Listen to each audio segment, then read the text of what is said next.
Hello and welcome to the Imagineer Podcast, your unofficial guide to all things Disney. I'm your host, Matthew Kroll, and you're listening to episode 105 of the Imagineer Podcast. In today's episode, I am going to be sharing a Q&A that I did on Instagram Live. It's been a while since I've done one of these, but I like to try to do them at least once a year to answer all of your questions that you might have about anything related to Disney. If you don't already follow me on Instagram, be sure to do so. I'm on Instagram at Imagineer Podcast because I do lots of Instagram Live Q&As beyond this recording, but again, about once a year, if not more. I like to try to record these sessions just to produce them as a podcast episode. In this Q&A, we're going to discuss a lot of different topics ranging from upcoming changes coming to the Disney parks and resorts, Remy's Ratatouille Adventure, which is opening at Epcot later this year in 2021, the upcoming 50th anniversary of Walt Disney World, which is also going to be later this year in 2021, talk about Disney snacks, relaxing spots at the Disney parks, some live-action remake discussion, and a potential fifth park at Walt Disney World. Spoiler alert, there is no fifth park being discussed, but if we were to put on our Imagineering thinking caps and try to brainstorm potential ideas, what I might envision or hope to see in a fifth Walt Disney World theme park. So a lot of great discussion, and I look forward to sharing this recorded Q&A with all of you. At the end of the episode, I'll come back and tell you a little bit more about how you can connect with the Imagineer Podcast on all your favorite social media channels, and how you can help to inspire and create the future of this show. So, grab some headphones, pull up your favorite armchair, and enjoy this episode of the Imagineer Podcast.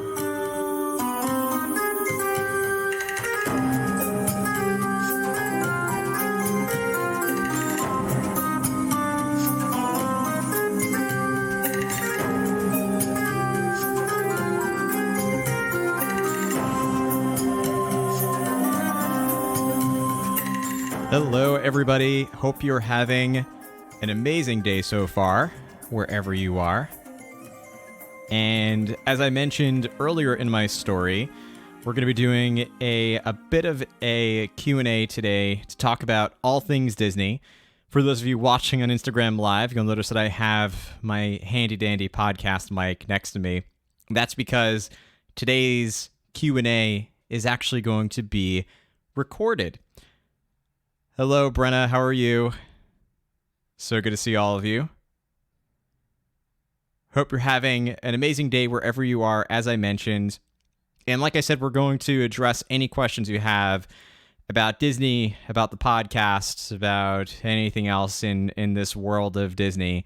And we'll post your answers to this podcast episode and, of course, in the Instagram Live today. There were many questions that were sent in that I would love to get to, and as you're listening to some of the responses, of course, feel free to add in your comments to the Q&A sticker or to the comments in the chat. And if you're listening to the podcast right now, of course, be sure to follow Imagineer Podcast on Instagram at Imagineer Podcast or Instagram.com/Imagineer Podcast to join a future Q&A and get a lot of other content as well.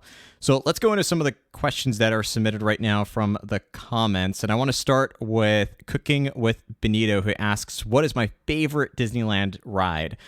And you are specifically asking about a ride, not an attraction. And honestly, it doesn't make too much of a difference either way, because my favorite ride at Disneyland, without a doubt, is Pirates of the Caribbean.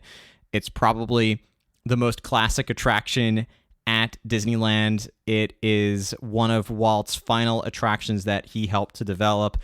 And between the classic nature of the attraction, the length of the attraction, the updates that the Imagineers have given to the attraction since it opened time and time again, every few years it seems like there are some changes and updates that they make to Pirates of the Caribbean. Of course, the major updates they made in 2006 with the addition of the characters from the Pirates of the Caribbean films, and so much more. I just can't get enough of that ride, so it is probably my favorite one. Hey friends, I just wanted to interrupt this Q&A real quick because this next question is about Remy's Ratatouille adventure, and we happened to record this Q&A on February 28th, 2021. Somebody had asked me, as you'll hear, when I think Remy's Ratatouille adventure will be opening. At the time, we had no information, and as you're about to hear, I gave very inaccurate information. Remy's Ratatouille Adventure, as it was announced on March 9th, a week and a half after this episode, will be opening officially at Epcot on October 1st, 2021. I wanted to keep this question in because we talk a little bit more beyond just the announcement date, but also because I thought it was interesting to hear how wrong I can be with my predictions sometimes. It just goes to show we never really know what Disney has in the works and how they might surprise us. In any case, again, just to clarify once more as you go into this next question, at the time of this recording, there was no information about when this attraction would be opening. But a week and a half later, which was at this point a couple of months ago, Disney has officially announced that Remy's Ratatouille Adventure will be opening at Epcot at Walt Disney World on October 1st, 2021. Just wanted to make it clear before I start getting messages about it. I was indeed incorrect, but it should be an entertaining question to listen back to. And with that, let's get back to the Q&A. JVale1 asks, when is Ratatouille opening? I don't know. Disney hasn't formally announced it, and I have a feeling they're not going to. I think that there's just going to be a day where Remy's Ratatouille Adventure is open at Epcot. I have a feeling they've probably been done for a while. I feel like they're just waiting for the right time, and I don't think they're going to announce it because if they do announce a specific date, then of course the masses are going to appear at the park, and even with park capacity, it'll be very busy that day at Epcot. So I feel like they'll probably just wait and open it one day with a soft opening and not have an official public opening day, like a quote-unquote opening day of Remy's Ratatouille Adventure. I think it's just going to open. But either way, whether I'm right or wrong, I feel like it might be this spring. In either case, I know that those of you watching or listening to the podcast are going to love it. I had the chance to ride the sister attraction that's at Disneyland Paris, at the Walt Disney Studios Park at Disneyland Paris. Personally, I get motion sickness, and it did make me pretty queasy. I did get motion sickness from the attraction, but if you don't get motion sickness that easily, it is a lot of fun, family-friendly attraction. Ratatouille is my favorite Pixar film. It's fun, it's zany, it's got the music and the characters from the film, and I feel like you'll absolutely love that attraction. And I'm also very excited for the expansion of the France Pavilion at Epcot by itself. The creperie that they're adding, it's going to be great. I can't wait to see it. Oh, Jack, are there any attractions at any park that you feel need to be changed? Or on the flip side, any attractions that are being or have been changed that you feel didn't need to be? Jack, I don't think there's any change that they've made so far that was a bad change. The question of whether or not it needed to be changed is a different story, and I think that there are reasons to feel like the attractions that have been changed should have been, or maybe they could have been fine the way that they were. It's always a contentious topic. But I feel like there are more changes on the horizon. If there are legacies that are left behind from each CEO at the Walt Disney Company, of course, Walt founded the company, and then he passed along the keys to Roy, and we had a few CEOs, up until the modern times, and then we had Michael Eisner really responsible for most of the growth of the Walt Disney Company from the 80s and beyond. He was responsible for, along with President Frank Wells, for the Disney Renaissance and the addition of most of the Walt Disney World Resort hotels, plus Disney MGM Studios and Disney's Animal Kingdom Park, and Euro Disneyland, which then became Disneyland Paris, plus Disney California Adventure Park. There's so much that Michael Eisner was responsible for.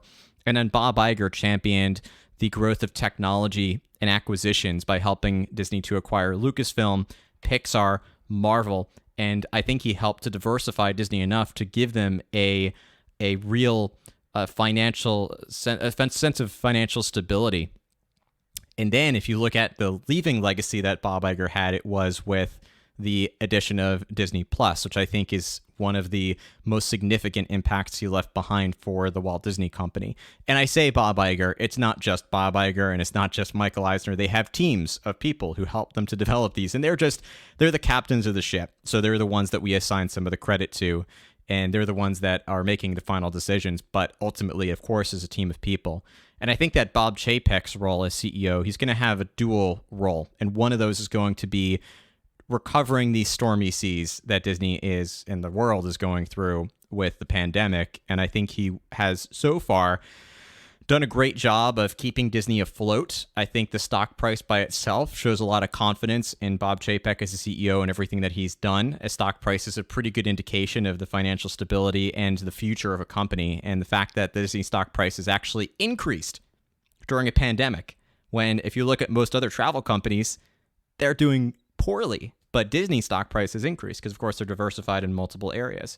So I think Bob Chapek's role is going to be keeping the ship afloat. I don't envy the role that he has in helping to do that because, of course, Bob Iger had smooth waters, smooth sailing. Not to say that all times were easy, and he certainly, if you haven't read his book, I encourage you to, because he's had to make some really tough choices and deal with a lot of crises in his own. But Bob Chapek, of course, the economy that he's in, as being in charge of Disney, and the state of the company, and having to lay off, of course, thousands of cast members, and all the horrible decisions that he's had to make are not enviable in any way. Besides that, where I'm coming back to with the attraction changes, I think what we're also going to see with Bob Chapek's legacy in the parks is modernizing the Disney parks. And Walt always wanted the parks to be an ever-evolving landscape. If you look at Walt Disney's philosophy, it was that the parks would always be updated, plus enhanced, evolve, and just continually change them so that they are more relevant for modern generations. I think Bob Chapek has already started to do that, and that includes going back to, while Bob Iger was CEO, Bob Chapek was ultimately responsible for parks and operations, and he was in charge of the decision to change Tower of Terror at Disney California Adventure Park to Guardians of the Galaxy Mission Breakout, which at the time was a very controversial decision. But if you talk to those who have done the attraction, there are still some who miss Tower of Terror, the Disney California Adventure version. But most of the people you talk to, including Disneyland locals and people who have been to Disneyland and done both versions, say they like the Guardians of the Galaxy version better than the Tower of Terror version. And that's a statement and a testament to the company's ability to adapt and to change attractions, but to modernize them in a way that makes sense with audiences, still kind of honors the roots of Walt Disney Imagineering and the attractions. And I think we're going to see more of that. To call out specific attractions that should be updated or changed, the first one that comes to mind is Journey into Imagination at Epcot. Now, I am a person who grew up remembering Epcot during the early 90s, and a lot of the original attractions at Epcot were there in the early 90s. Horizons was one of my favorite attractions. I remember the original version of Journey into Imagination, The Living Seas, Universe of Energy, all those classics. And I think that Journey to Imagination deserves an upgrade and deserves a change. And I think that there can be ways to honor the original intent of the pavilion, but modernize it and improve it.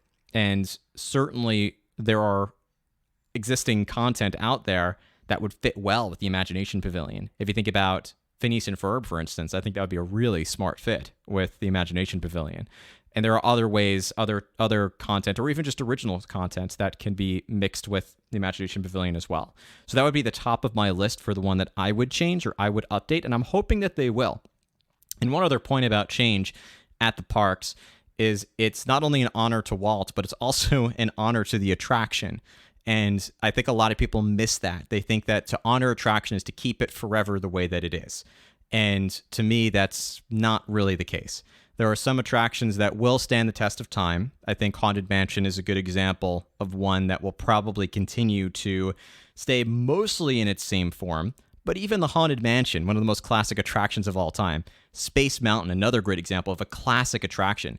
These attractions have been changed. They've been updated. They've seen new technology. They've seen slightly changing storylines. They've seen new music. They've seen lots of changes over the years. And that's the greatest honor that you can give to an attraction, is to keep it relevant by updating it. And I think that Journey to Imagination is one that is a classic at Epcot, a Tony Baxter attraction that deserves an upgrade. So that was a really long answer to Jack's question, but I think I answered probably 3 or 4 that I had seen come up in the Q&A sticker as well. Let me scroll down. One question about, also from Cooking with Benito, about how to become an Imagineer. My best advice, because it is a very complicated subject, is to listen back to any Imagineer podcast episode with Imagineers themselves, because they have a lot of really relevant advice to offer. Some recent ones include Brian Collins, who is a former show writer and script writer for Walt Disney Imagineering. He had some great advice. And Adam and Rebecca, who are 2 guests on my Imagineering Pandora series from early 2021, they were in charge of the set design and set decorations for Pandora, the World of Avatar, and had some really practical advice for becoming an Imagineer in modern times. And I think that's really worth a listen back if you are interested in becoming an Imagineer. Let's see what other questions we've gotten here. And I definitely want to go to some questions that were sent in earlier. Was I sad that the electric umbrella closed? Yes and no. I grew up going to Epcot, and I feel like whenever I had a craving for Disney chicken nuggets, which is a guilty pleasure of any Disney trip for me, I would always go inevitably to the electric umbrella. But I was not, I think, emotionally attached to it, maybe as much as some other Disney fans were. And I feel like the changes that are coming to Epcot and some of the improvements are worth changing over electric umbrella to something new. And that's another example we talked about earlier of change being a way to honor a park and to honor an attraction. And I think that's something that we needed to see with electric umbrella as well. And if you look at a lot of the food offerings at Disney over the years, they have also evolved. And this is another example of where change is a really positive thing. If you look at the old menus at Walt Disney World and at Disneyland, primarily they were better theme park food than other theme parks. So they still offered the standard hot dogs, hamburgers, French fries, chicken fingers and chicken tenders, and sandwiches, and a lot of those classic theme park items. But look at the Disney parks today. If you go to one of my favorite places, or probably my favorite place at Walt Disney World for counter service, which is Satuli Canteen at Disney's Animal Kingdom, you will not find you will find hamburger pods, but you're not going to find your standard classic hamburger and fries. And I think it's probably the best value for food on property. You can get those delicious bowls, which I absolutely love. And they're wholesome, nutritious, great value, such high quality cuisine for something that is ultimately just counter service. You're looking for something quick to eat. So I think with dining, Disney has continued to evolve their menu offerings, making a lot of the menu items accessible to those who have dietary restrictions or allergies or needs. I think for allergy friendliness, Disney is high at the top of the list. And I know people who have a lot of food sensitivities and allergies and requirements who always love and trust Disney because of their ability to offer a lot and do so in a really safe way, where they personally feel safe dining at Disney. Because Disney will go so far. If you go to a full service restaurant and you have allergy requirements, or if you do have allergies and present it to the chef will actually cook separate on a completely separate grill or oven or stove that is intentionally just for allergy sensitivities. So like they take it very seriously and they do a great job. I'm giving you a lot of really tangential answers, but I'm trying to answer multiple questions that I already saw in the Q&As previously as we answer some of these questions. Let's see what other questions. I'm going to go into the question sticker real quick and see what was sent in earlier, and then we'll also get to some of the other questions that were sent in the comments. So Kara wants to talk about the 50th anniversary, and I think that there were some of the original expectations not quite met for obvious reasons. When Disney announced initially the 50th anniversary, there were going to be so many things coming to the parks, and I think that Bob Chapek, again, was going to be at the sort of as prime in helping to bring the 50th anniversary offerings to life at Walt Disney World. And mostly this year, they're going to be, for obvious reasons, scaling back a lot of the celebration. They'll still have, I imagine, what's going to be some sort of dedication ceremony for the 50th anniversary at the Magic Kingdom. They might make it a little more subdued than it probably could have been, maybe a lower capacity, maybe not so formal. And of course, the one thing I am really looking forward to is the lights that are going to enhance the icons at Walt Disney World. So Disney's Animal Kingdom, the Tree of Life, the effects that they're going to have on the Tree of Life look incredible, and I'm very excited to see that at night. The Magic Kingdom Cinderella Castle looks great. Spaceship Earth, I feel like, and I've read that might be a permanent addition to have those lighting effects on Spaceship Earth, and it'd be great to see that come to life. So I'm very excited for the 50th anniversary. Again, not quite what was originally expected, but I think that Disney is adapting really well. 2 questions from L Shoot 13 or L Shut 13. I don't know how to pronounce it. I apologize. But 2 questions if I can. 1, I'm a huge fan of Tomorrowland music, as am I, by the way. What's your favorite music loop in Magic Kingdom? In Magic Kingdom, Tomorrowland is high on the list, I have to admit. I'm just thinking if there's anything that ranks higher than that. And I don't think there is. I'm going to agree with you. I think the Tomorrowland music loop is probably my favorite one at Magic Kingdom. If I'm craving area music, that's high on the top of my list. And I'll probably, in Magic Kingdom, that's the first one I would go to. And 2, is Splash Mountain keeping its name even with the renovation? Listening back to this, I'm sure when Splash Mountain's changes are done, it's going to sound weird to hear either me be right or wrong, but my prediction is that it is going to change its name. I think that there's probably going to be some tag that will be added to it. So it'll probably still say Splash Mountain, but we'll probably say, if you think about Disney lately has been creating these really lengthy attraction names that are very descriptive, which is very intentional. And an example would be the Guardians of the Galaxy Mission Breakout or Guardians of the Galaxy Cosmic Rewind is a couple of examples. Remy's Ratatouille Adventure, Mickey and Minnie's Runaway Railway. There's a lot of lengthy, wordy names that really describe what the attraction is. So I think Splash Mountain will probably see a tag like Splash Mountain Adventures of Princess and the Frog or Splash Mountain Tiana's Showboat Adventure. I don't know. They're going to come up with, I think, some tag. That'd be my prediction, but I am not 100% sure what they'll see. Bob asks, is the fireworks show different this year from last year, or did they just extend last year's show? So, Bob, I think you're probably asking about Harmonious at Epcot because, of course, if you're watching Instagram Live right now or listening back to the podcast in early 2021, the fireworks have been discontinued as for the time being. And that's not a permanent change. It's just a temporary change while we're going through this pandemic to help Disney to avoid creating crowds at the parks.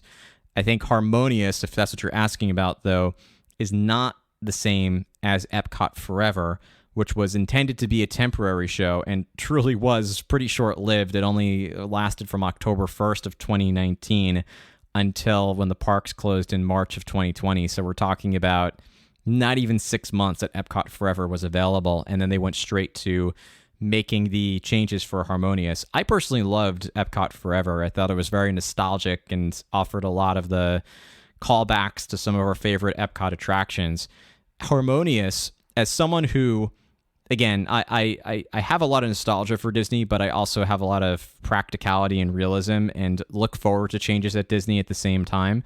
At Walt Disney World, I was one of those people who said that Illuminations was my favorite show. A lot of other people were promoting and saying that Wishes or Happily Ever After was their favorite or Fantasmic. I was always an Illuminations guy, and I always encouraged people to go and see Illuminations. That being said, Illuminations aged. It definitely did. It had not been changed in almost 20 years, and it needed something new. So I'm very much looking forward to Harmonious at Epcot. I think that they are going to do it correctly and going to create a show that will probably become the new favorite at Walt Disney World, at least high on the list alongside Happily Ever After. And if you look at the change that was made from Wishes to Happily Ever After, I think we'll see an even more dramatic change between Illuminations and Harmonious. Right now, World of Color at Disney California Adventure Park is my favorite nighttime show. It even was higher than Illuminations when it's debuted in the 2010s. And I think that Harmonious might beat World of Color. We'll see. For me, it's definitely it looks to be what will be a new classic show at World Showcase. That being said, someone's asking what I think of the set pieces for Harmonious on Epcot's World Showcase Lagoon. I am not a huge fan of them permanently being there. I think they do change the sight lines of World Showcase quite a bit. So I just hope that this show is going to be worth having them permanently there, and I feel like it will. But I'll reserve judgment until Harmonious officially comes out and we see what it looks like.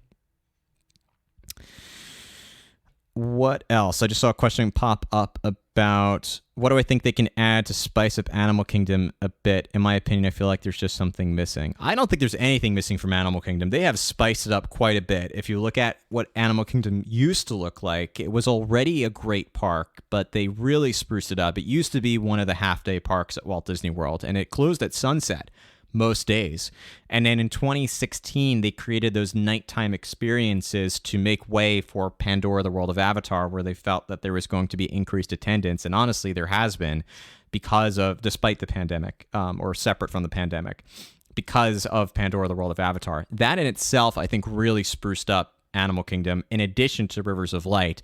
Rivers of Light was another example of a show where not everybody necessarily loved it. I really enjoy Rivers of Light. I think it is an underrated show, and although it's not currently available, again, because of the pandemic, it is one of those shows I hope returns to Disney's Animal Kingdom because it offered a great nighttime experience. And if you're saying that you're not feeling like there's enough at Animal Kingdom, I would say go explore. Because what a lot of people see at Animal Kingdom is just what's on the map. So they run to Expedition Everest, Kilimanjaro Safaris, Flight of Passage, Dinosaur, and then they leave. Maybe they check out Kali River Rapids. Maybe they do It's Tough to Be a Bug. But there is a lot at Animal Kingdom. There is Navi River Journey. There are the experiences at Dinoland, which are not... Dinosaur is certainly the premier attraction at Dinoland, but even exploring other parts of Dinoland are great. There is, in Africa and in Asia, they each have walking trails. A lot of people miss that there's also a walking trail through the Tree of Life. It's very hard to find, except when you know where it is, and then it's literally staring you in the face. But there's a lot of experiences. Even Conservation Station is one of my favorite parts of Disney's Animal Kingdom. Animal Kingdom is a park that's meant to explore, and if you just open up your park map and look for the big e-ticket attractions, maybe dine at Satuli Canteen or Yak and Yeti, then leave, you're missing a lot. And so I feel like that Animal Kingdom is one of those parks where you really do have to devote some time, and you can easily spend a full day there. There's a lot of great experiences at that park, and so I don't think they need to add anything. If there was going to be a change I would recommend, it would probably be to update Dinoland, either by creating a new land or just by enhancing the experience, because it was originally intended to be a temporary land at the park that just inevitably ended up becoming a permanent land. Mickey and Minnie's, Camp Mini Mickey, I should say. Mickey and Minnie's Runaway Railway. Camp Mini Mickey was another example of a land that was meant to be temporary, and eventually it did get updated to Pandora, the World of Avatar. So I feel like the next part of the park that will come out will be something to update Dinoland, but we'll have to see. And yes, Animal Kingdom is certainly my favorite park for sure. Epcot has the biggest place in my heart from my childhood. Of course, alongside Magic Kingdom, but Disney's Animal Kingdom, I think, is one of the most brilliantly designed parks in Walt Disney World and around the world. Let's see. So let's go back to some of the other Q&A question stickers. If you have other questions and you're watching Instagram Live, like I said, of course, feel free to put them into either the question sticker or to add them to the comments. Oh, I did see this question come up earlier from Alexa, what's your favorite Disney classic treat? So my favorite Disney treat is probably, it really depends on the park. It depends on the day.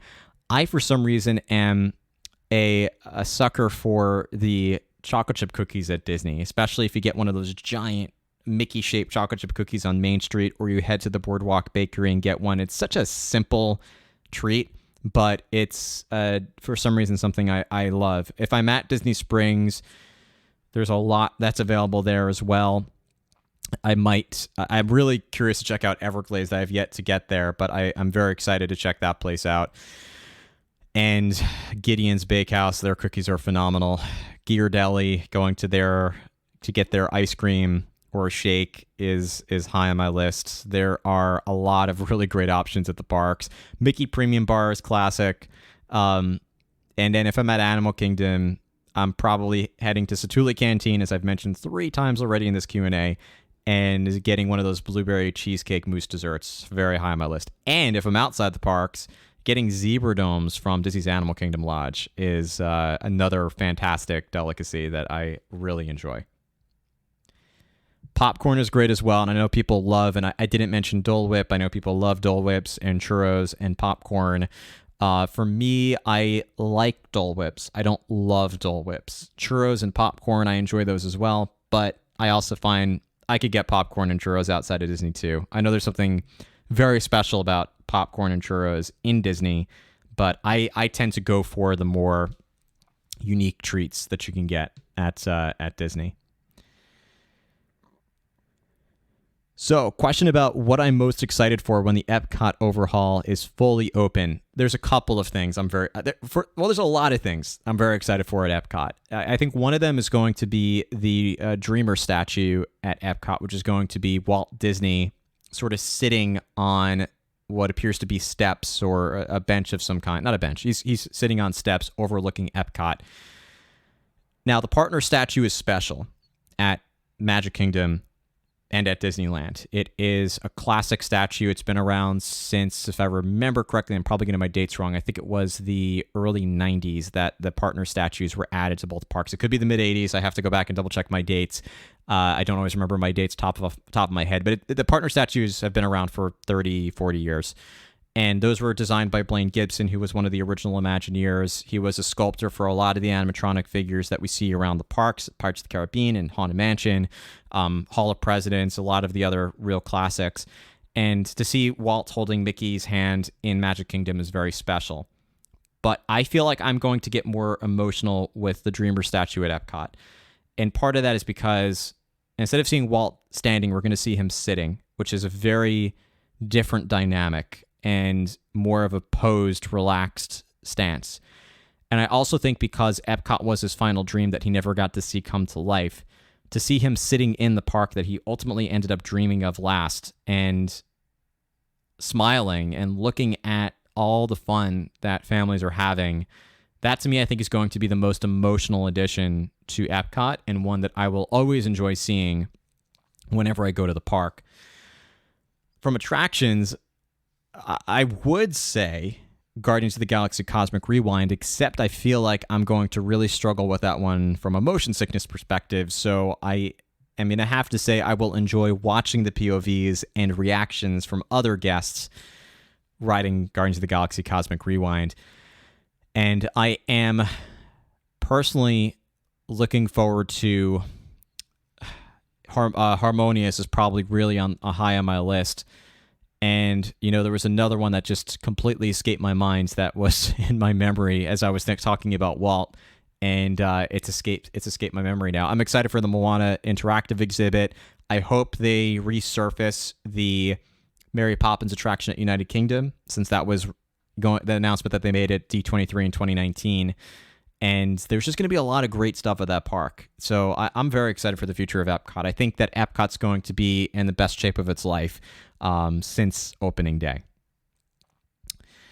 My favorite ride in Epcot, M, I am so glad you asked, because a lot of people, when they mention their favorite ride at Epcot, it's Soarin' or Test Track or Frozen Ever After. Maybe Spaceship Earth. And Test Track, all those are high on my list. Test Track is probably the top of my list from those choices, if not Spaceship Earth. But my favorite ride at Epcot is probably Living with the Land. And it's also the most underrated attraction at the park. And it's one of those attractions that if I ever post a POV to my Instagram or to my Facebook, the most common question I get is, what attraction is this and where is it? Because most people don't realize it's there. But you do pass it. You just don't realize that you pass it. If you've ever done Soarin', you have absolutely seen Living with the Land. You just probably haven't noticed that it's there. Same thing with Awesome Planet. It's also there. Most people don't realize that's there. So there's actually 3 attractions in the Land Pavilion, and most people just focus on Soarin'. But the Living with the Land attraction is my favorite. It's one of the oldest attractions at the park, and yet it's still relevant and still wonderful. And it's just a very simple attraction, but it is really a tribute to Walt, because I feel like it is the most Epcot, I'm putting air quotes around it, the most Epcot attraction, because Walt envisioned a place for Epcot that would be like a living city in a way, and would be a place where people could work and live and play and learn. And Living with the Land is an embodiment of that, because not only is it a ride, but it's also a living, breathing greenhouse where a lot of the vegetables and produce that's grown at the Land Pavilion is served in restaurants at Walt Disney World. And they have a horticulture and agriculture team that's there researching new technology in agriculture and hydroponics. Just if you've never had hydroponics, fruit or vegetables, I was lucky enough recently to actually get hydroponically grown strawberries in my local grocery store, and they are amazing. They are super sweet and fresh, and they don't have the same like dirt taste sometimes that a lot of vegetables that are or fruit that are grown in the ground will get. It's just a really great way of producing, and a clean way of producing fruits and vegetables. And so I love Living with the Land, I think, for a lot of reasons. And I did, if you haven't listened back, I did a podcast episode back in the fall of 2019. I believe it's episode 60, if I remember off the top of my head. That's all about Living with the Land. And you'll learn, if you didn't know too much about that attraction, you'll learn a lot about it. So it's certainly a classic. Let's see. Georgina, my favorite Disney sound. This is really tough. It might be... Okay, there are a lot. But if I had to pick one, it would probably be the sound of the water taxis on the Seven Seas Lagoon. It's a very distinct horn sound that you can only get at Walt Disney World, and that is the sound of home. I also love the sound of the train from the Walt Disney World Railroad. Of course, I love the monorail sounds between the doors opening and closing and the safety spiel that we all know at the top of our heads by heart. And then, of course, the sound of entering the park, that sort of ding sound as you enter into the park or enter into even a fast pass queue is a great sound that you know that you're home. Alyssa asks, my favorite Epcot festival. This is another really hard one because I love all 4 for very different reasons. But if I had to pick one, I'll actually say the Flower and Garden Festival. It is a time of year where Epcot is at her most beautiful, between all the floral arrangements and the beautiful horticulture that's at the park, the butterfly exhibit, plus the fact that it's a mini food and wine festival. Epcot never smells so good, just with the flowers, and it's a great time of year to go. So I'll have to say the Flower and Garden Festival is probably top of my list. Of course, food and wine is high on my list just because of the serious number of incredible food and drink offerings at that festival. And then it's probably a tie for Festival of the Arts and holidays around the world, each for different reasons. The nostalgia and the sentimentality of festivals around the world is just too hard to describe. And Festival of the Arts is a newcomer, and I've seen every year Festival of the Arts except this year. I was very disappointed. It's the first year I haven't seen it in person, and it's just a beautiful festival, and it still all of them offer in a way like a mini food and wine festival. And but yeah, I'd probably put Flower and Garden at the top of my list. Ellie, you're asking about the major updates to Spaceship Earth. Let me take a quick sip of water before I do that. This is what happens when I talk for 40 minutes straight. My throat gets dry. I'm very excited. It's worth noting that they announced that they're not doing it, at least not right away, that they're delaying the Spaceship Earth refurbishment because of the pandemic. They, of course, were hemorrhaging money for months, and a lot of the plans they had that hadn't started yet, they decided to delay for obvious smart reasons, right? If you deal with a financial crisis, you need to scale back your expenses, and that was a smart move.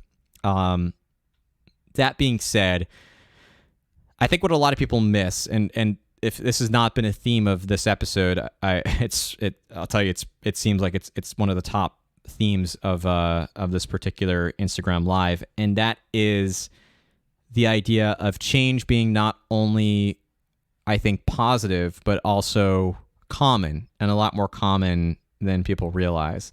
So a lot of folks who remember Spaceship Earth or think of Spaceship Earth forget that Spaceship Earth is currently in its 4th version. And when you think of classic attractions, you think classic attractions never change, right? Spaceship Earth has always been Spaceship Earth. But that's wrong. Spaceship Earth has changed 3 times. And I'm not talking about like little things here and there. No, they've made some significant changes 3 times in its history. And this is now its 4th version. So that being said, they have not updated it since 2007, which is the longest the attraction has ever gone without a change.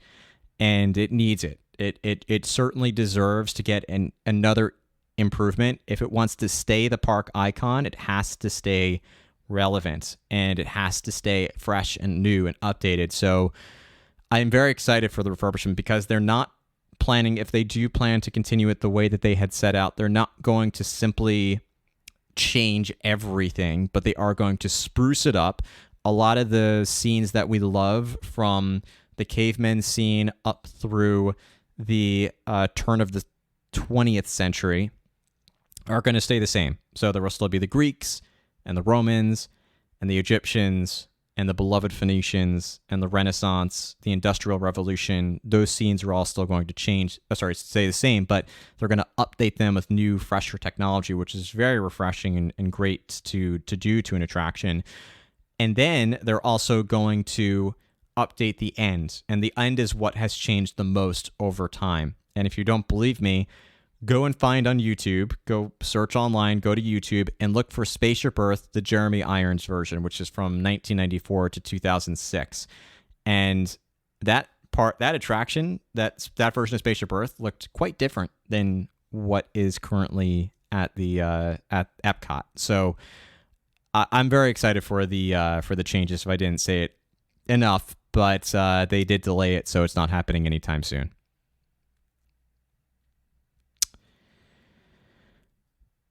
Let me see what other questions were sent in from the question sticker, and then go back to some of the comments.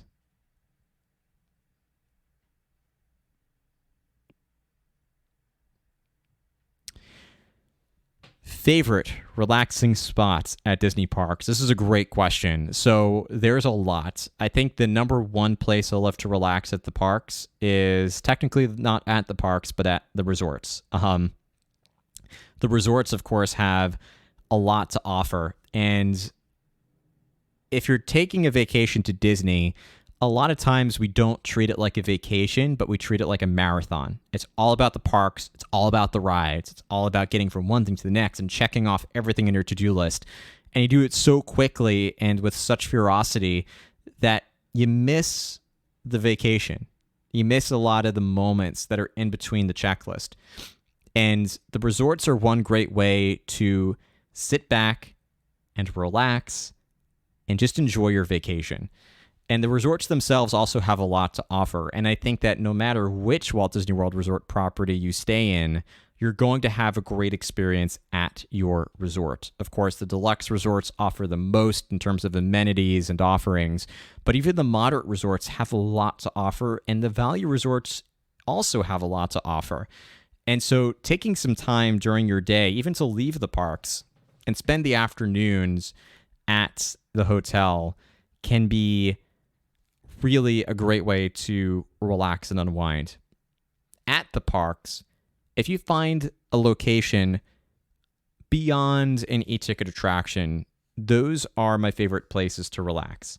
Because around the e-ticket attraction, there's a lot of hustle and bustle and activity. There's people walking into the attraction, exiting the attraction, looking at the attraction, thinking about the attraction. If you think about the area around Rock and Roller Coaster and Tower of Terror, Expedition Everest, there's just a lot of hustle and bustle in those main throughways. But if you find other parts of the park, there's some hidden locations that when you go exploring, you find. And I'm not going to tell you any specific ones because I'm just going to encourage you the next time you're in the parks to go exploring and find something that's slightly off the beaten path. And there's a lot of really awesome places to sit back and relax on a park bench. There's at every park, I have at least a few places that I can go to that are pretty devoid of crowds and activity and noise. And you could just sort of sit back and relax and enjoy the atmosphere. So outside the resorts, if we're talking specifically in the parks, it's another reason to go find something off the beaten path and just go exploring. Put down the park map, get lost in the park. And then, of course, if you really are lost, ask a cast member or pick up the park map again if you need to get somewhere. But just put the park map away and go exploring, get lost in an onstage area, and you'd be amazed what relaxing spots you find. And that's how I've found places over the years, is simply by relaxing, or by exploring, I should say.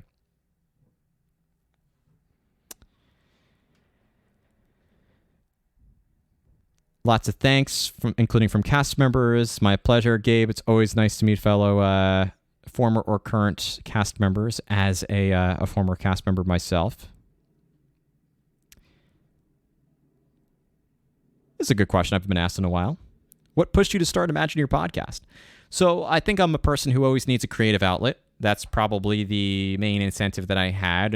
Any time in my life that I've always had some sort of hobby or creative outlet on the side. It's just a great way for me to get creative and be happy. These are things I enjoy doing.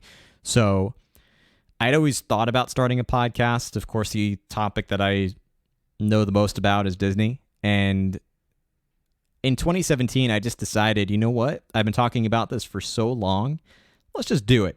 Let's kick it off. Let's share a podcast episode. And so I came up with some of my favorite attractions. I thought about a way that I could present the material, and I just started doing it. And as I've done it, it's continued to be like a practice. It's just been something that I continue to do, to enjoy, to improve, and to change. And I've always kept it for fun. And that's really what's pushed me to keep it going, in addition to the great response I've gotten, the really humbling response I've gotten from people like you listening to the podcast episode and people like you watching this Instagram live. And it's been very encouraging to host this show. But it was really just something I felt passionate about. And if you listen between the lines in the podcast episodes, I'm talking about Disney because it's one of the things that I love. But the sort of hidden message or the hidden agenda of the podcast is to spread optimism. And I don't think there's enough optimism in the world. And what a better way to spread optimism than with a subject like Disney, and a better way to spread joy and happiness. So that's why I keep the show positive. That's why whenever there's any controversial decisions or changes, my job is to help you, like sort of like Disney therapy, to be at peace with the decision and to look forward to the changes, and to know that anytime there's been change in the past, it's always been, or predominantly been, positive. There have been changes that Disney screwed up. They are human. They're entitled to make a couple of bad decisions, and they generally learn from them and do better in the future. That's the only way we learn, is through failure. So a sort of hidden message has been really that idea of optimism and positivity. You will rarely, if never, hear me say something negative about Disney. And if it is, it's usually constructive. It's meant to be a very still positive thing at the end of the day, just an opportunity for improvement. And that's what I hope you bring not only into your Disney experience, but into your life. as well. Life is a lot better when you're optimistic and look at the good and be positive. And a lot of things come your way. When you put positivity into the universe, you get positivity back. And I've certainly got a lot of positivity back through the podcasts, just by example. And it's been really a pleasure doing this, and I look forward to hosting the show for years to come. I've got a lot of topics, a lot of guests I hope to speak to one day, and it's been a real fun journey so far. All right, let's get to some other questions. Another question, I think, from the same sender. What is my favorite part of Rise of the Resistance? If you haven't heard me talk about Rise of the Resistance before, it is my favorite attraction at Disney, period. I think that I'll just say go back and listen to episode 66 of Imagineer podcast, which is from January of 2020, where I talked about Rise of the Resistance, and I describe all the reasons why I feel it is the best theme park attraction ever created. And it is really our generation's Haunted Mansion. It's the best way I could describe it. It is a combination of thrills, illusions, amazing storytelling and details, and puts you in a universe that's familiar and foreign at the same time. And even if you're not a Star Wars fan, you can still just be blown away by the attraction and love the attraction and understand it. You do not have to be a Star Wars fan. You could have not seen a single Star Wars movie and understand the attraction perfectly well. And it's just brilliant. I think Walt would have been proud. The combination of technology, storytelling, immersion in another world, from start to finish, it's a masterpiece. And my favorite part is probably, it's really hard to decide my favorite part, but I think being in the First Order Star Destroyer is, you know what, I'm going to change that. Getting from Batuu, the way they get you from Batuu, Black Spire Outpost, to the First Order Star Destroyer, that whole transition is my favorite part of the attraction. I think it is the most ingenious way that the Imagineers convince you that you have left the planet and you're in space. They nailed it. They absolutely did it. If you've never seen the attraction, if you've not seen any spoilers, it'll blow your mind. If you've seen the spoilers and still not done it, it will still blow your mind. It is brilliantly done. Let's see. My favorite resort. Ooh, that's a good question. It's probably now a moderate. And in the past, if you've asked me my favorite resort, I would have always said a deluxe resort. Something like Grand Floridian or Animal Kingdom Lodge or Boardwalk or Yacht Club. Those are, of course, classic favorites. But my new favorite is Coronado Springs.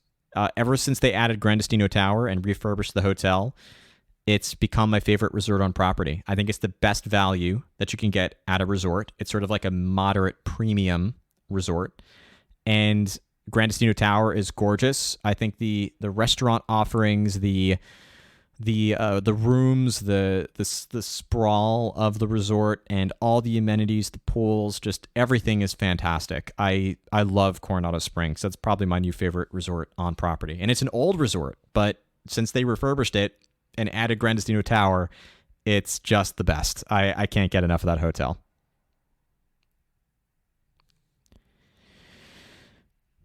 Wow, we've already been talking for about 53 minutes answering questions, so I'm going to get to just a few more, and then we will stop for this particular Instagram Live.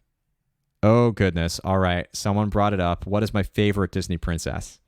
Can anybody take any guesses in Instagram Live? Because I feel like I've talked about this before, so those of you who listen to the podcast, or in particular, if you've listened to my most recent podcast episode, I did actually mention it in that podcast episode, and I've mentioned it in other Instagram Lives as well. I'm letting the suspense build. Kara and Frankie and Jacob, you're all the first to say it, and you're all correct. It is Tiana. Tiana is 100% my favorite Disney princess. Belle is another great one, too. I think all the Disney princesses are amazing in their own right, but Tiana, ever since Princess and the Frog came out, she was, I felt, one of the strongest Disney princesses, but in a way that was not so forced. And if you really read between the lines, I think that she is a fantastic role model for anybody. She's passionate about what she wants out of life. She goes after her dreams. She not only accepts that a dream is something you can achieve, but understands that you have to work really hard to make your dreams come true. And she's willing to bend over backwards just from her father's experience and words. She's willing to do whatever it takes to make her dreams come true, even if it's working. If you're an entrepreneur and you have a company that you're trying to grow, you're working nonstop. And I think Tiana gets that, and she's willing to put in the effort to do that. And yet, despite her goals in life, she's still a wonderful person and friend to both people she knows and people that she doesn't know. I think that her willingness to help Prince Naveen by kissing that frog, and although it didn't turn out exactly the way it should have, it ultimately ended up being what she needed in the end. But her willingness to help Prince Naveen, even when she was going through her own struggles in that particular moment, she was at one of her most stressed out points, being at the precipice of making her dreams come true, but having this huge fallback, and also helping her own friends. She's just a great role model and a strong person, and my favorite Disney princess, just all around one of the most wholesome Disney princesses. So I'm a huge Tiana fan. But of course, you gotta love Belle, as mentioned. Belle's probably second on my list. Another example of a strong, independent, forward-thinking, intelligent, kind-hearted princess, and still brilliant. So yeah, I am absolutely Tiana's top of my list. If I could own a Disney ride vehicle, what would it be? That's a really great question. Can I bring back the Horizons ride vehicle? That would be great. No, I think the prisoner transports from Rise of the Resistance would be top of my list, as well as there's so many ride vehicles. I will also put the Doom buggies on there just for the uniqueness of them. They're not the most comfortable though, so maybe wouldn't want to sit in them on any given day. I'm going to have to give this one some more thought. Maybe we'll do a podcast episode about ride vehicles we would love to own, or some of our favorite ride vehicles. That'll have to be a topic we talk about. Frankie, growing up, I never watched the Disney princess movies because my mom thought it wasn't necessary because I was a boy. Totally false. I will have to disagree with your mom on that one. I grew up watching the princess movies, and I don't think it has anything to do with being a boy or a girl at all. It's definitely not a definitely not a gender thing. You can be, as long as you're human, or even if you're a pet, you can enjoy the princess movies, the pirate movies, whatever you love. It doesn't matter. Let me see what else. Oh, the logs from Splash Mountain. That's a good answer. When are they going to start construction on Splash Mountain? They have not announced it. I do not know. I am guessing probably within the next 2 to 3 years, but they have not announced it. I think a lot of the projects that are not started, they're kind of delaying and pushing back a bit just to get the other projects they're working on finished, given the fact that they do need to control their expenses during a pandemic. Take another quick sip of water as I read through. Oh, Test Track Cards, another good one. As I read through some of the other questions, probably get to one or two more.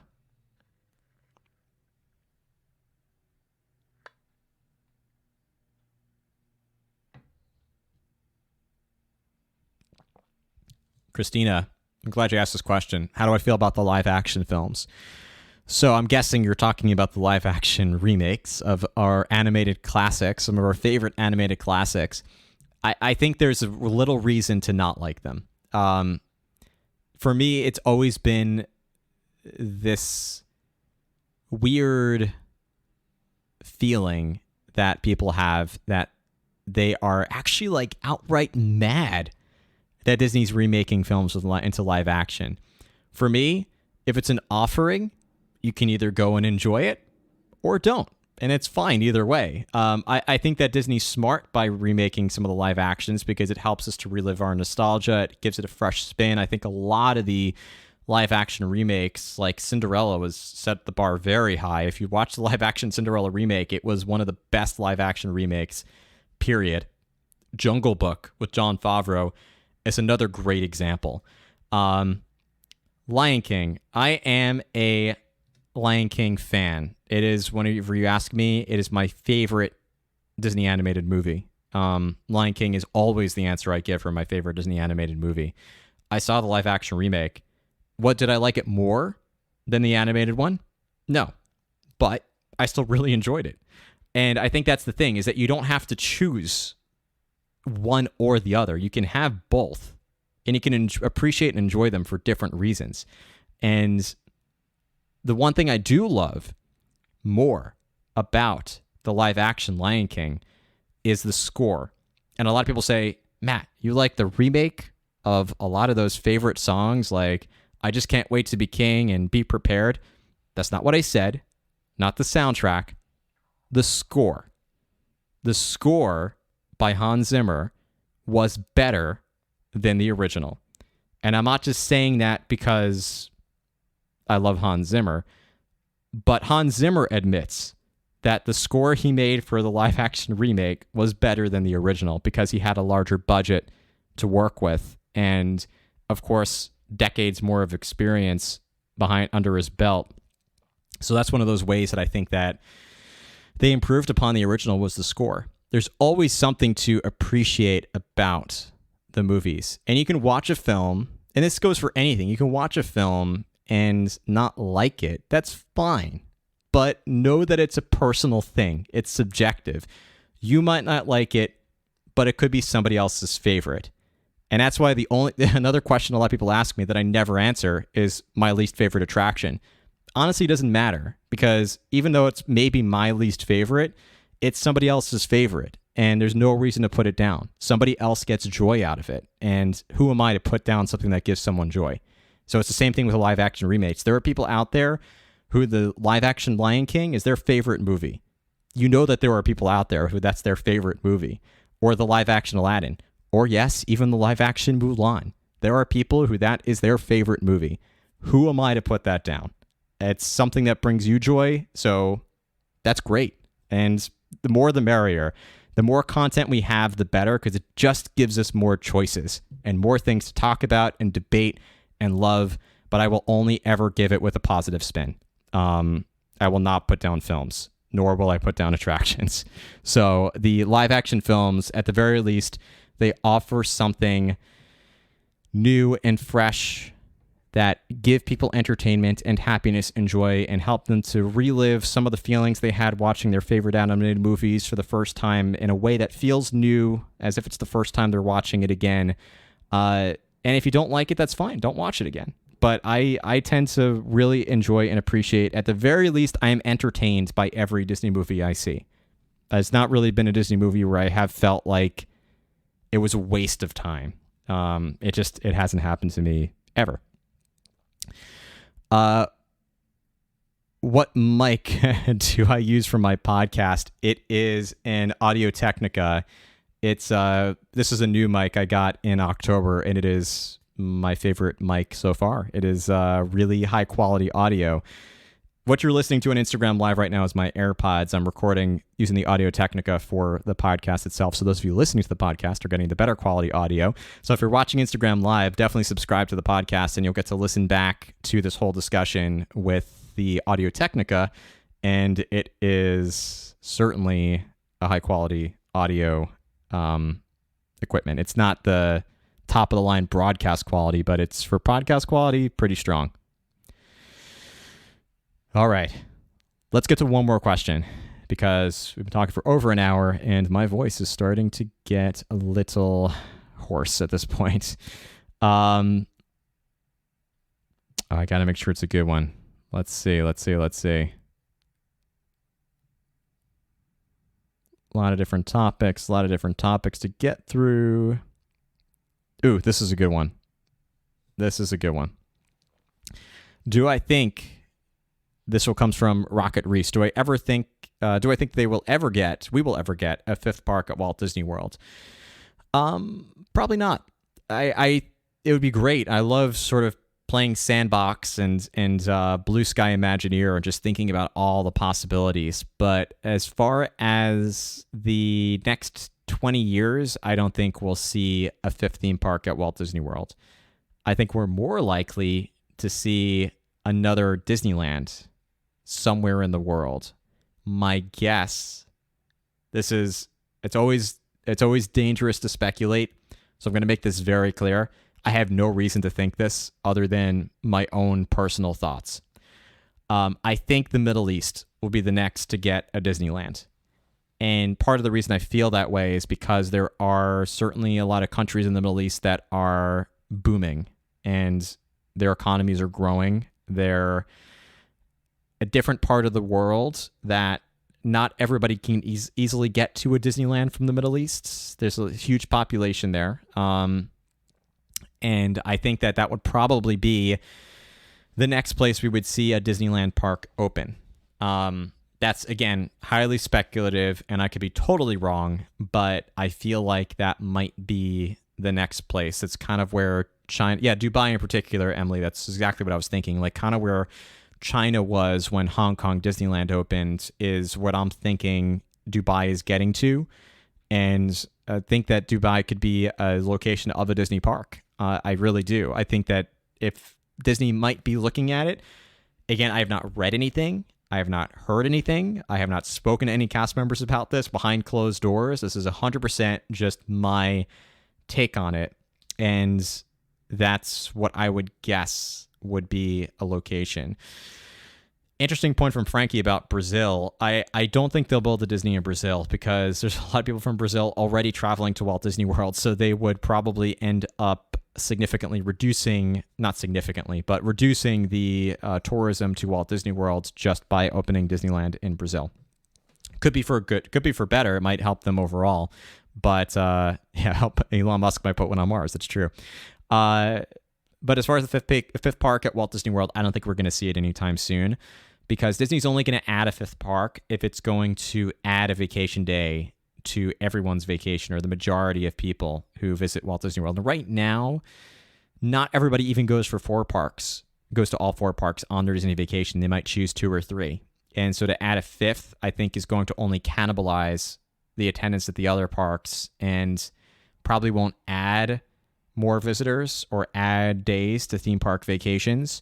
So that's the business side of it and why I don't think we'll get it. But if Disney had unlimited budget and didn't care about money, I would think it would be a great thing to do, right? Because you get more attractions, again, choice. The more choices we have, the better. And the more we get to experience. So I would love to see a fifth park, but I unfortunately don't think we'll see one. I think we'll just continue to see expansions and changes to the existing parks. And maybe other offerings. So maybe not a theme park, but similar to like just another recreation activity. Maybe they'll bring back something kind of like Discovery Islands, but I don't think we're going to see a fifth theme park anytime soon. So we've been talking for almost an hour and 10 minutes. So I'm just going to leave a couple of plugs before signing off for this Q&A. First of all, if you don't already listen to Imagineer podcast, of course, check it out. It's free. And we offer and talk about a lot of really fun Disney subjects, all with a positive spin and a lot of optimism. You could find it on your favorite podcast app just by searching for Imagineer Podcast, or go to imagineerpodcast.com. It's all linked right there. I'll tell you that the most recent episode as of the recording of this episode, as of this Q&A, is Splash Mountain.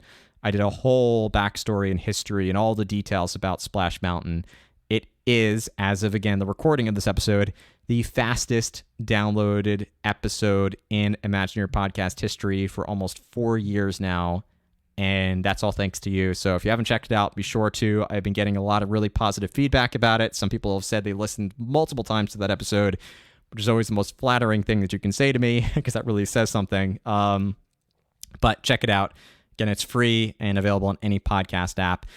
And if you want to support the show even more, I do offer a Patreon account as well. And Patreon is a way that you can support your favorite creators because everything I do is free. The Instagram, Facebook, the podcast, that's all free.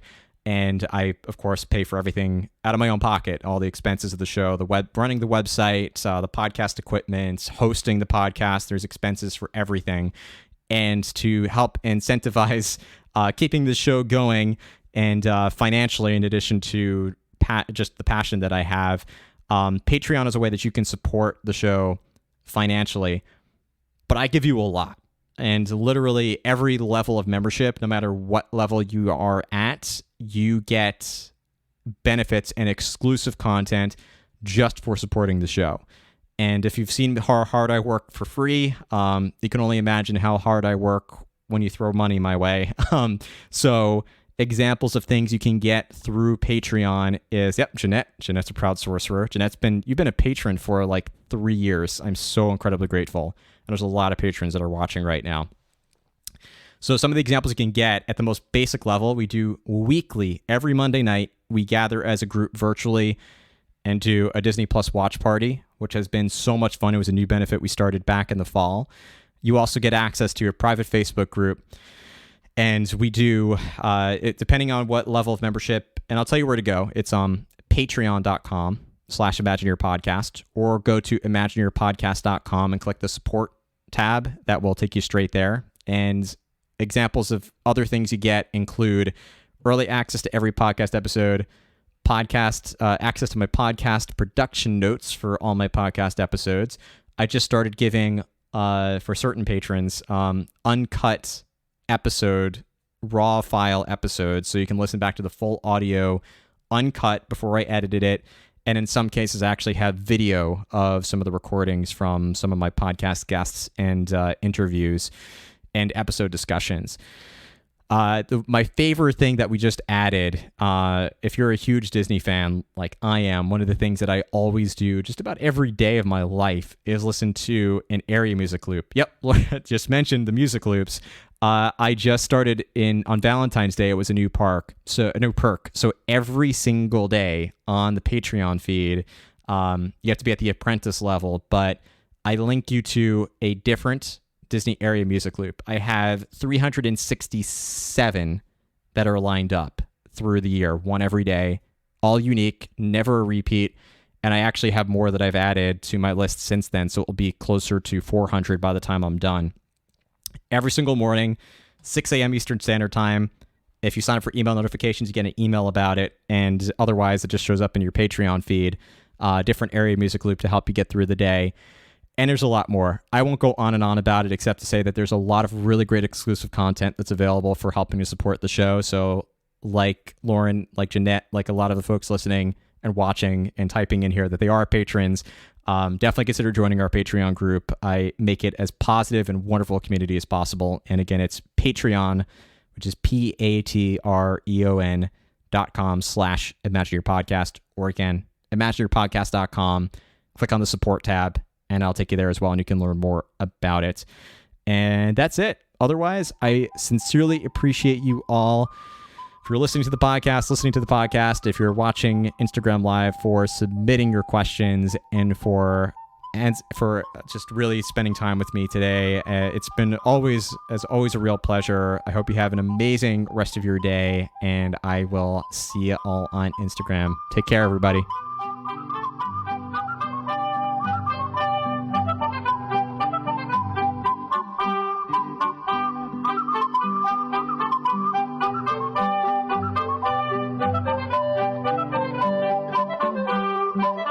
And with that, we close out episode 105 of the Imagineer podcast. I hope you enjoyed listening back to this Q&A. If you were taking part in a discussion on Instagram, thank you so much for participating, sending in your questions, and discussing these topics with me. I know I can't always get to all the questions that were submitted, but I try to get to as many as I can, and I find that we had a really great conversation, as always, on Instagram Live. And that prompts me to asking you what other questions you would like to ask me. The best opportunity to participate in one of these is to make sure that you are following me on Instagram at Imagineer Podcast, but you can send me your questions in so many different ways. And you can follow me also on Facebook, TikTok, and LinkedIn at Imagineer Podcast, on Twitter at Imagineer News, and in our Facebook group, which is the Imagination, also called the Imagineer Podcast Disney Fan Community, where you can talk about this subject with me and with other members of this listener community. Plus, you can always send me an email,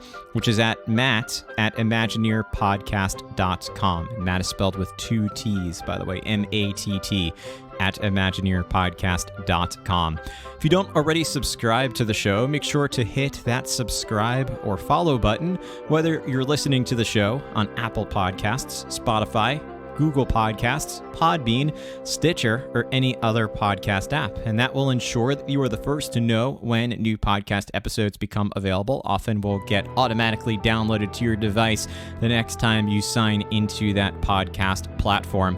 And if you haven't already left us a rating and a review in the Imagineer Podcast Apple Podcast store, make sure to do so. And Apple Podcasts does so much in particular to help us continue to grow this podcast. I do read each and every review I get, and will often even share them out to my Instagram and Facebook stories. So if you take a few seconds, it literally just takes a few seconds to leave a rating in Apple Podcasts. And you can also write a review, again, depending on how long your review is. It could take anywhere from 30 seconds to a couple of minutes. And even if you listen to this podcast on another platform, leaving that rating in Apple Podcasts, again, is probably the best way you can help this community grow its relevance in Apple Podcasts and other podcast platforms. If you want to take your love of Imagineer Podcast to the next level, be sure to check out our Patreon group. And thanks as always to all of our Patreon members. I should shout out a few new Patreon members this year in our Sorcerer and Hero tiers so far, which are the 2 highest levels at this point. And now those new Imagineer Society or Patreon members are Crystal W., Daniel B., and Thomas N. Thanks to you and to all of our Patreon members for your continued support. You can learn more about our Patreon group by going to patreon.com/imagineerpodcast. The link is also available at imagineerpodcast.com.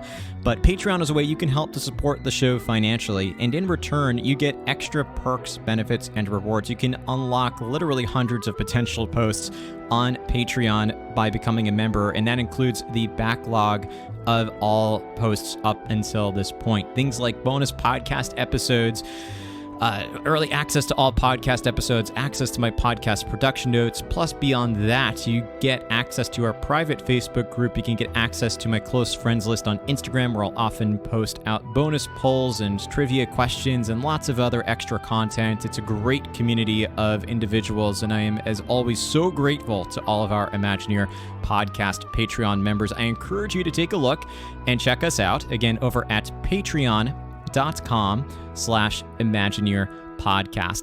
And of course, the easiest thing to do to support the show is a very simple thing, and that's to hit that share button. Whether you share out this podcast episode, this Q&A, any other podcast episode of the show, the podcast as a whole, or your favorite social media post, whether you share it out in a post, or share it to your Instagram or Facebook stories, or even just talking about it with your friends and family who love all things Disney. Everything you do to share the show does so much to help this community out.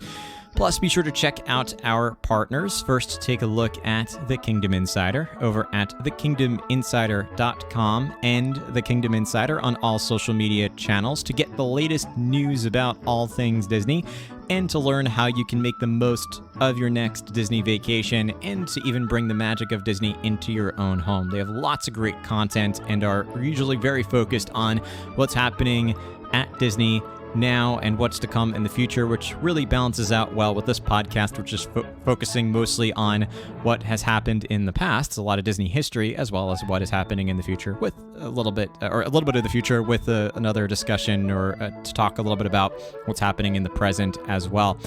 So you can check them out again by going to thekingdominsider.com or The Kingdom Insider on all social media channels. And the next time you're ready to book a vacation to Walt Disney World, Disneyland, Disney Cruise Line, Adventures by Disney, Aulani, or any other Disney destination, be sure to look into our travel partner, which is Mickey Vacations by Academy Travel. Academy Travel is a diamond earmarked agency, which is the highest level of distinction that Disney awards travel agencies. They are one of the top 3, in fact, the number 1 travel agency for Disney vacations in the U.S. They can help to plan out your next Disney vacation at no additional cost to you, which is such a great benefit. They can even help you to save money because they are aware of all the available discounts that you may be eligible for, and they can help to eliminate all that guesswork in planning out your next Disney vacation. You can request a free quote from them by clicking on the travel links in the description of this podcast episode, or simply go to imagineerpodcast.com. Click on the travel dropdown, select your destination. That'll take you right to the form to fill out.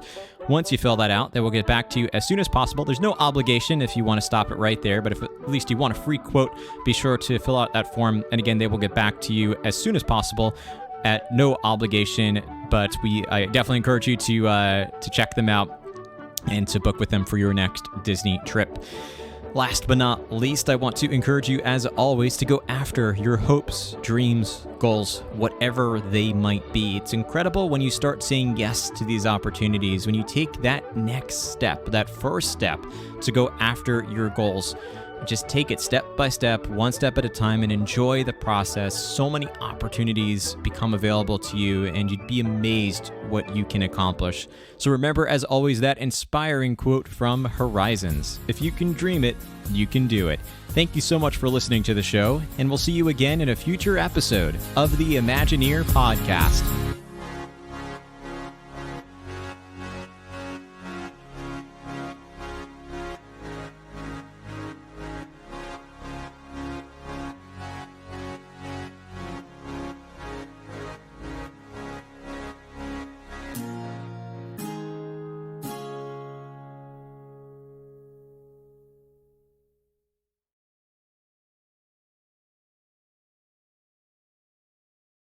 Did I forget to mention reptiles?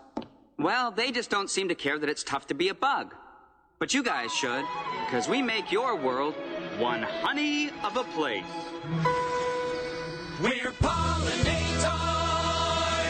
We're pollinators! If you like vegetables, Fresh fruit and flowers. give thanks to us buds for our marvelous powers. If it weren't for the fact that we like the taste, you'd be out there wallowing in shoulder-high waste. Shoulder-high